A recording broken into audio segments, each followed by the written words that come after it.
Well, as the Prime Minister goes about selling her budget, the government has been met with dire economic predictions from top business executives. After 2 years of falling tax revenues and worsening global conditions, Julia Gillard has been urged to rethink her promise to return to surplus.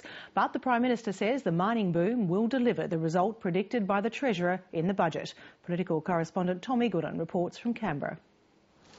Signing on for another day selling the budget. There we go. Public opinion's proving hard to shift and the Prime Minister's reaching out wherever she can.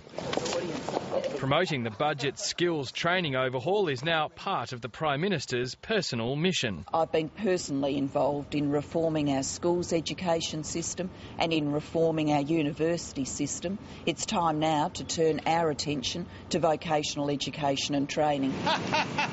Tony Abbott's already moved on from the budget and resumed his carbon tax attack at this Brisbane leather factory. And what we do is we buff the flesh side and it actually makes it nice and soft. 2 new polls show he's giving the government a hiding since it announced the tax.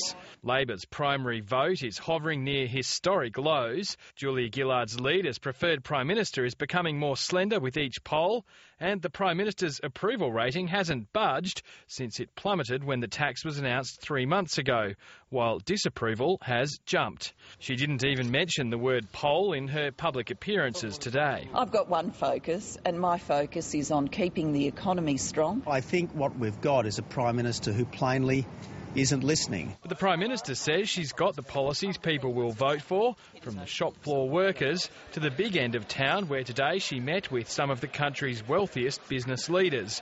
One of them delivered the PM a blunt warning on the carbon tax. Personally, I think it's a great way for redistributing wealth in the country, but for actually curbing carbon use. It's not going to change power generation, coal, were used in this country for at least the next 25 years. And another on the economy. In fact, it's got all the feelings of a major downturn in the economy. No, I'm not subscribing to that language. A bank boss urged her to go back on her promise to return the budget to surplus in 2012-13 due to shifting economic sands. I think to actually choose a particular date and to promise or commit to a particular date is not the best approach. And if you're a business, you try not to do that. You try not to actually forecast out 2 years and say, I will hit that by then. But the Prime Minister's backing Treasury's forecast of robust economic growth that'll in turn deliver the surplus on time. I'm very confident that Treasury has done the right thing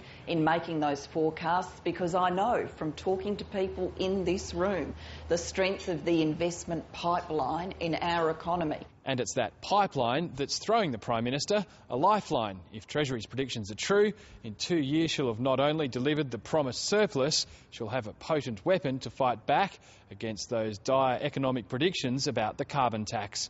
Tom Eagleton, Late Line.